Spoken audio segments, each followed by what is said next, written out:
Capital and revenue expenditure. Capital expenditure capital receipt की तरह है, हमने पिछले वीडियो में पढ़ा था कैपिटल रिसिप्ट।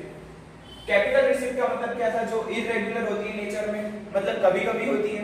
मैंने आपको एक एग्जांपल दिया था कि लैंड खरीदना या लैंड को बेचना।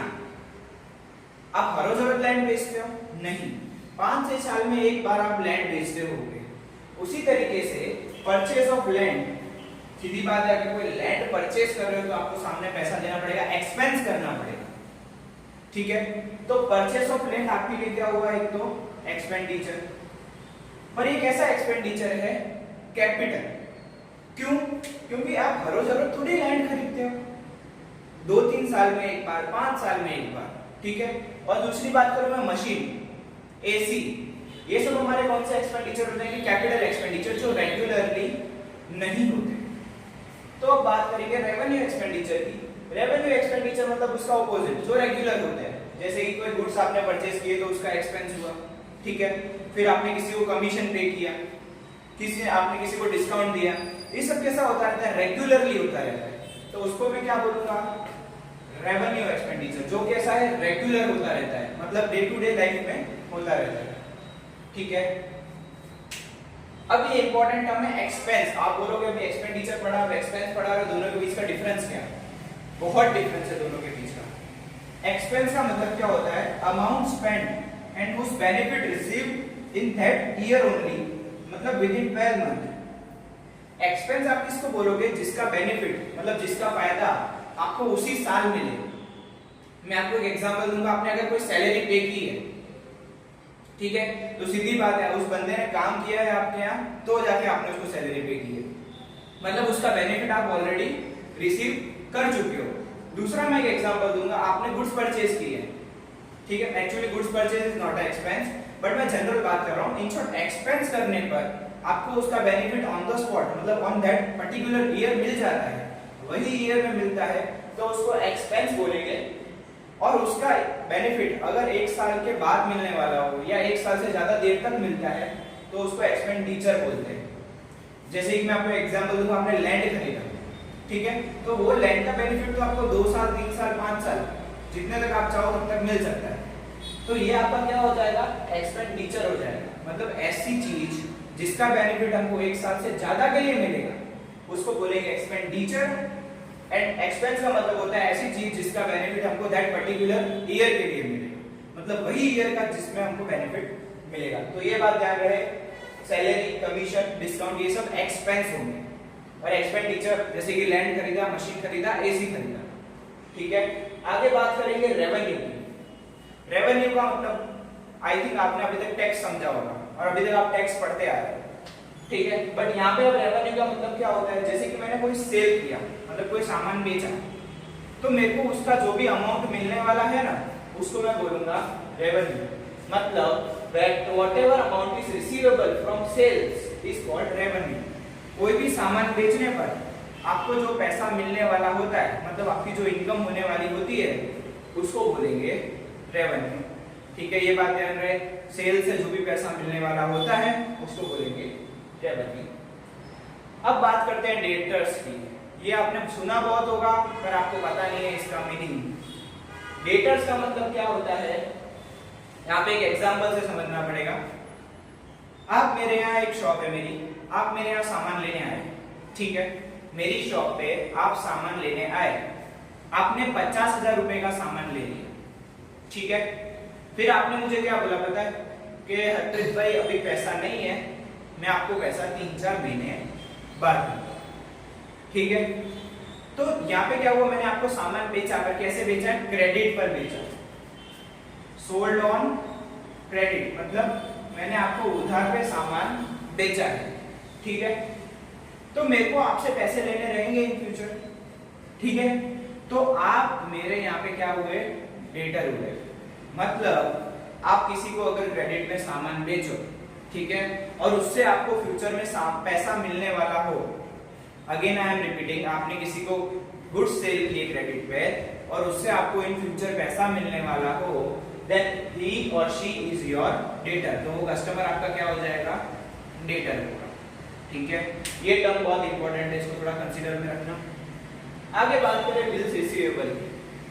बिल्स रिसीवेबल एकदम सिंपल टर्म है, वही वाला एग्जांपल लूंगा मैं अपने दो कस्टमर्स थे वही। आगे ना 50,000 का सामान लिया आपने और आप कस्टमर हो, यहाँ पे मैं बेचने वाला इंसान हूँ स्टेशनरी का। तो मैंने क्या किया पता है, आपका नाम सपोज महेश भाई है, मैंने बोला महेश भाई, ये मैंने लिखा कि महेश भाई is going to give me 50,000 rupees. मैंने यहाँ साइन कर दिया। मैंने आपको बोला महेश भाई इसको साइन करो बिल को और मुझे वापस दो। मैंने क्या बोला, महेश भाई इस बिल को साइन करो और मुझे वापस दो। इसका मतलब क्या होता है कि आप एक्सेप्ट कर रहे हो, वो बिल साइन करने का मतलब क्या होता है कि आप एक्सेप्ट कर रहे हो कि मैं आपको पैसा 3 या 4 महीने या 5 महीने बाद इसका दे दूंगा। ठीक है, जैसे कि मैंने यहाँ से एक बिल का टुकड़ा लिया, उस पर लिखा मैंने कि दैट महेश भाई is going to give me 50,000 after 3 month. उस पर मैंने खुद साइन किया। दूसरा साइन मैंने महेश भाई को करने को दिया, महेश भाई ने साइन करके मुझे वापस दिया। तो 3 महीने के बाद जब मैं महेश भाई को जाके बोलूंगा महेश भाई ये रहा बिल, मेरे को आप मुझे 50,000 रुपए दे दो, तो ये बिल मेरे लिए क्या होगा, बिल्स रिसीवेबल होगा। ये बात हमेशा ध्यान रखनी है। मैंने जो आपको बिल दिया था और आपने साइन करके मुझे वापस दिया, तो मेरे पास बिल है। I am a creator of bill, मैं बिल बनाने वाला हूँ। तो यहाँ पे मैं क्या हुआ, बिल्स रिसीवेबल, मेरे को पैसा मिलेगा।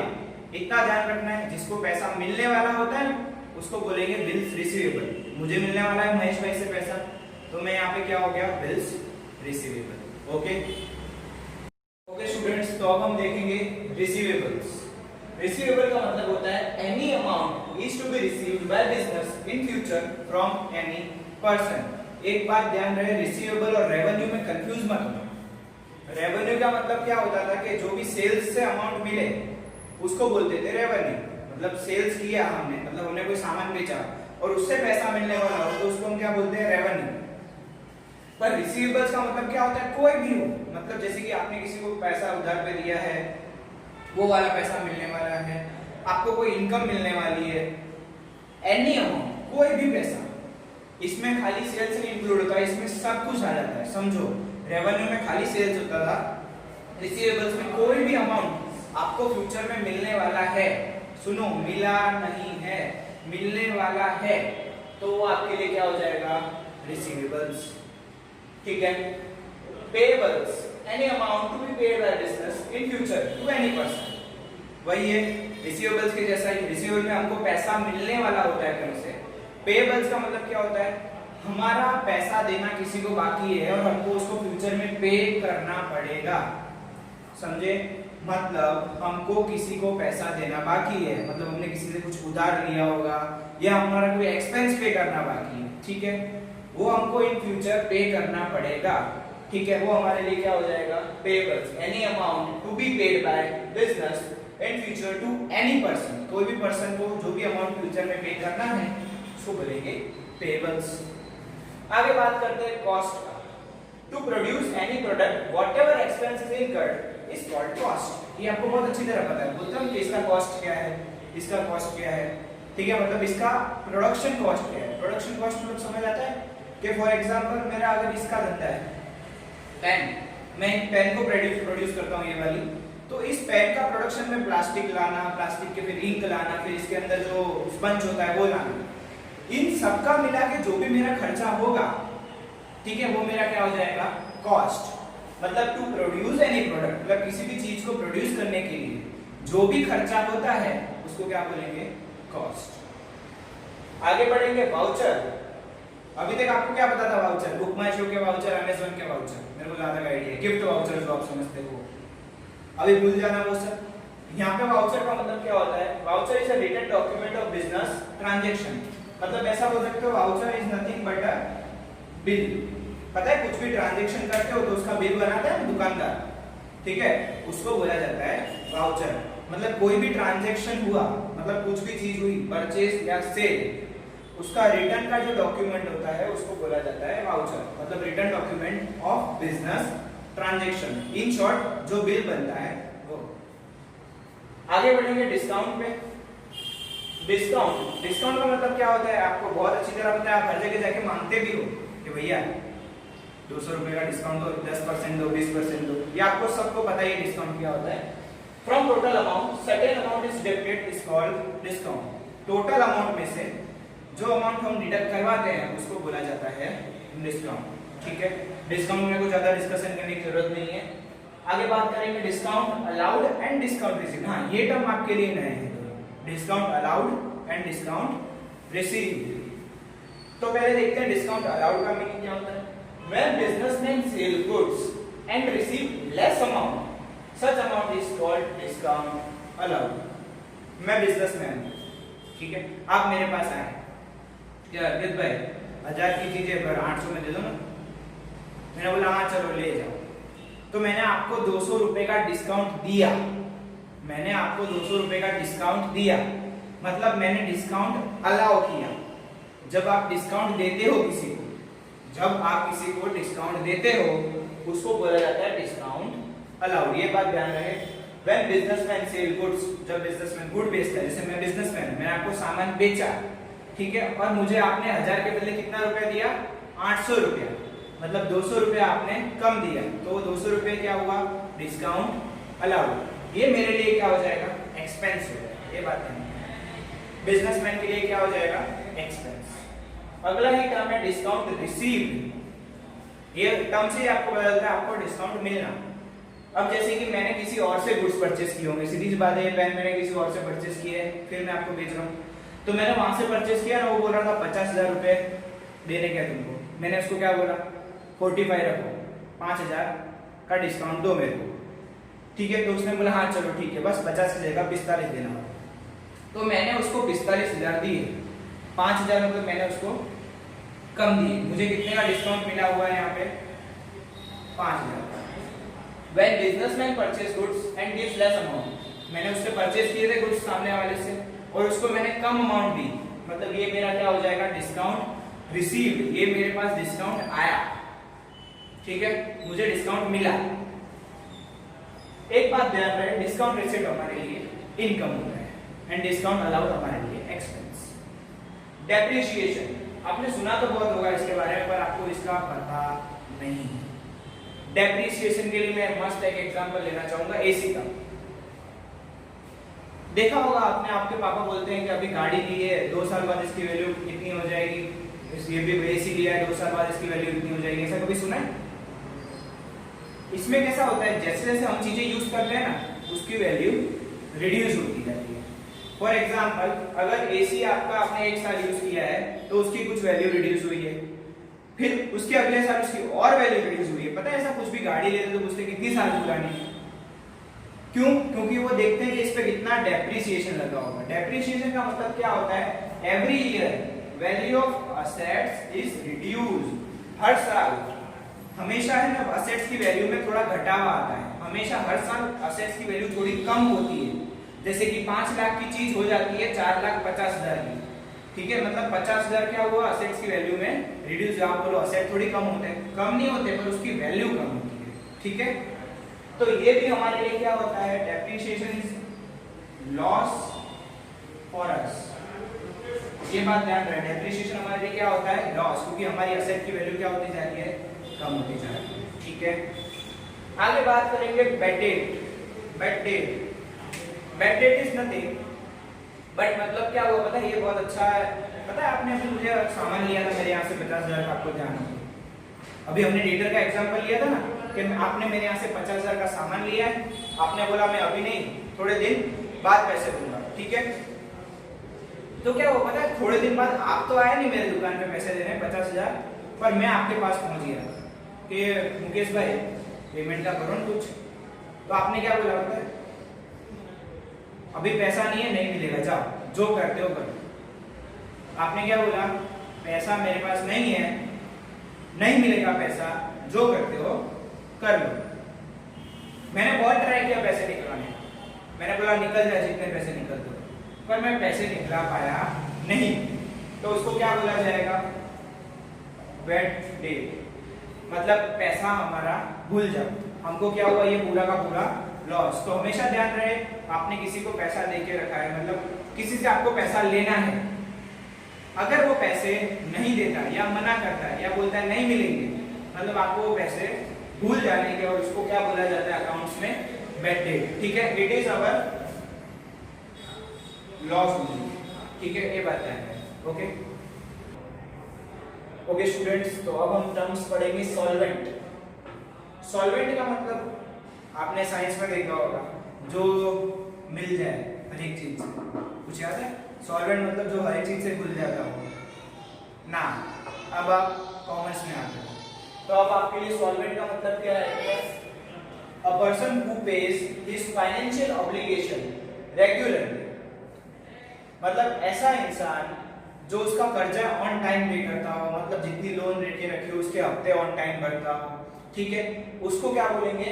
वो बंदा सॉल्वेंट है, वो पर्सन क्या है? सॉल्वेंट है। एक और बात बोल सकते हैं, फाइनेंशियल ऑब्लिगेशन मतलब उसका जितना कर्जा है वो जब वो ऑन टाइम भरता हो तो उसको बंदा बोलेंगे वो सॉल्वेंट इंसान है, ठीक है। और ऐसा बोल सकते हो जिसकी असेट्स उसके लायबिलिटी से ज्यादा हो, मतलब जिसके पास पैसा ज्यादा है और उससे कंपैरिजन में लायबिलिटी कम है, उसको बोलेंगे सॉल्वेंट इंसान। और दूसरा फॉर्म में बोले तो जो अपने जितना भी कर्जा है वो चुकाने की कैपेसिटी रखता है, ठीक है, जितना भी कर्जा उसका है वो चुकाने की कैपेसिटी रखता है। अब आगे बात करते हैं इनसॉल्वेंट, उसका पूरा उल्टा मतलब पता है? कुछ लोग होते हैं लोन के हफ्ते चढ़े हुए होते हैं 4-4 महीने के, उनकी फिर गाड़ी उठा के ले जाते हैं, वो सब होता है, तो ऐसे सबको क्या बोला जाता है? इनसॉल्वेंट। इनसॉल्वेंट का मतलब क्या है? जो अपना पैसा ऑन टाइम नहीं देते या तो देते ही नहीं, ठीक है। A person who does not पे हिज फाइनेंशियल ऑब्लिगेशंस रेगुलरली, जो फाइनेंशियल ऑब्लिगेशन मतलब जो भी उसका कर्जा है वो ऑन टाइम पे करता नहीं है। और दूसरी बात, जिसकी लायबिलिटीज उसके असेट से ज्यादा होती है, मतलब उसके पास असेट 50,000 रुपए है और उसकी लायबिलिटी उसके सामने 80,000, समझ रहे हो? मतलब कर्जा 80,000 का है और पड़ा उसके पास 50,000 रुपए, तो कहां से वो पे करेगा? तो ऐसे लोगों को क्या बोला जाता है? इनसॉल्वेंट, ठीक है।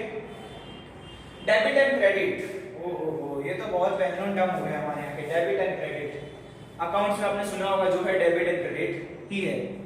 ये मेरा लेफ्ट हैंड है, इसको बोलते हैं अकाउंट्स का डेबिट, ये मेरा राइट हैंड है, इसको बोलते हैं अकाउंट्स का क्रेडिट। फिलहाल के लिए आपको इतना ही समझना है, left side of account is debit side and right side of accounting is credit side. एक बात ध्यान रहे, ये टर्म जो डेबिट एंड क्रेडिट है ये अकाउंट्स के एकदम बेसिक टर्म्स और बहुत ही ज्यादा इंपॉर्टेंट टर्म्स है, आपको इतना ध्यान रखना है। Left hand side of accounting is debit and right hand side of accounting is credit. Okay, अब आगे बढ़ेंगे ट्रेड डिस्काउंट। दो डिस्काउंट के टाइप्स और हैं जो हमारे बाकी रह गए थे, ट्रेड डिस्काउंट और cash discount. Please please please मेरी रिक्वेस्ट है, ये दो टर्म्स अगर आपने ध्यान से समझे हैं तो ही आपको जर्नल एंट्रीज आएगी, otherwise you are going to face problems in journal entry. So I am again and again requesting you to try to understand this terms properly. तो ट्रेड डिस्काउंट का मतलब क्या होता है? ऐसा डिस्काउंट जब आपको सेल्स करने के टाइम पे दिया जाए।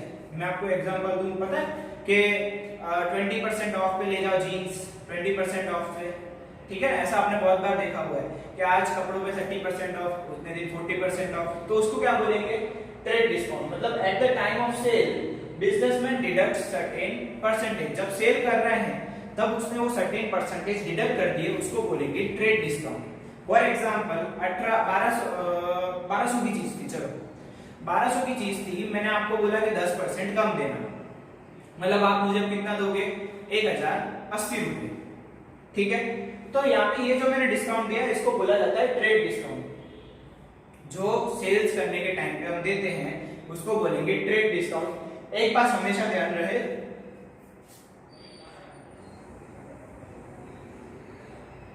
It is not recorded in the books. Trade discount को हम रिकॉर्ड करते नहीं है, ये बात है ना, पानी में डाल के पी जाओ।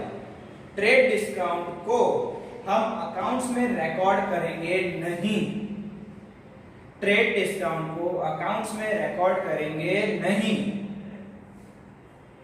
Eight the time of sales जो डिस्काउंट दिया जाता है उसको बोला जाता है trade discount, keep that in mind. Cash discount किसको बोलते हैं? ये बहुत अच्छा एग्जांपल है इसका मेरे पास। जब आपके पास से कोई सामान लेके चला गया, उसने बोला आपको मैं क्रेडिट पे सामान दे रहा हूँ, ठीक है, लेके चला गया सामान को, तो आप उसको फोन करते हो कि भाई पैसा कराओ, तो उसने क्या बोला पता है कि यार हमारा तो नहीं, तो ना थोड़ी बार પછી कराओ, काम कराओ, 2 महीना પછી, 3 महीना પછી, ऐसा सब जो भी बोले ना, तो आप उस टाइम क्या चीज कर सकते हो पता है? यार भले 2-3 हजार कम देना पर पेमेंट करवा दो, भले 2-3 हजार कम देना पर आप पेमेंट करवा दो। ऐसा हमने बहुत बार देखा होगा, कभी आपका पेमेंट बाकी हो तो बोले एक काम करो यार 2-3 हजार कम करवाओ पर फटाफट करवाओ। तो ऐसे डिस्काउंट, ये भी आपने डिस्काउंट दिया है तो ऐसे डिस्काउंट को क्या बोला जाता है, कैश डिस्काउंट।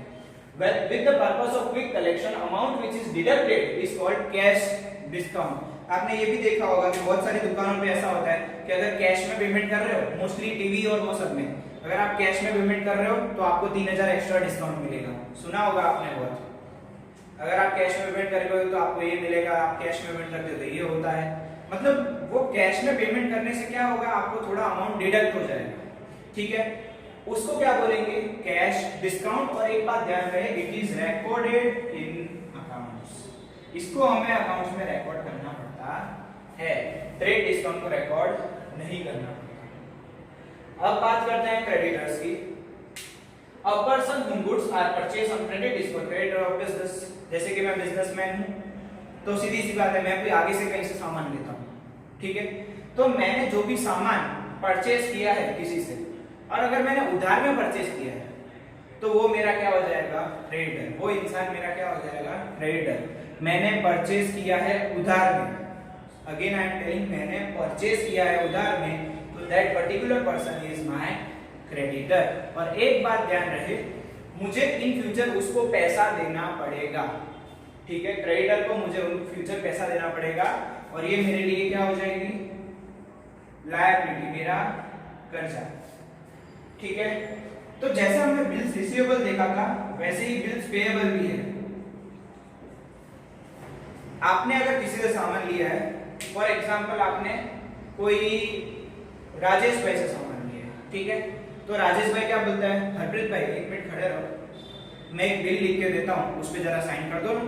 तो उसने क्या लिखा, हरप्रीत हैज टू पे 50,000 आफ्टर 3 मंथ, मतलब मेरे को 3 महीने बाद उसको 50,000 देने हैं। उसने ऐसा बिल लिख के मुझे दिया, मैंने उस बिल को एक्सेप्ट किया, व्हेन बिल एक्सेप्टर, मैं यहाँ पे कौन हूँ, बिल एक्सेप्ट किया, मैंने साइन किया उसको और मैंने बोला यस मैं एक्सेप्ट करता हूं कि मैं आपको 3 महीने बाद पैसे दे दूंगा, मैं आपको 3 महीने बाद पैसे दे दूंगा। So it is bills payable for me. मैं क्या करूंगा, उस बिल का पैसा 50,000 रुपए धनसुख भाई या महेश भाई या राजेश भाई जो भी हो उसको मैं पे कर दूंगा। तो हमेशा ध्यान रहे, जब आपको पैसा पे करना रहता है बिल का, उसको बोलते हैं बिल्स पेएबल। जब आपको बिल से पैसा मिलने वाला होता है उसको बोलते हैं बिल्स रिसीवेबल, ठीक है। So bills payable is our liability, okay. और एक बात ध्यान रहे, यहाँ पे हमारी टर्म्स होती है खत्म, ठीक है। If you have any doubt then we will solve it in our live lecture. Thank you.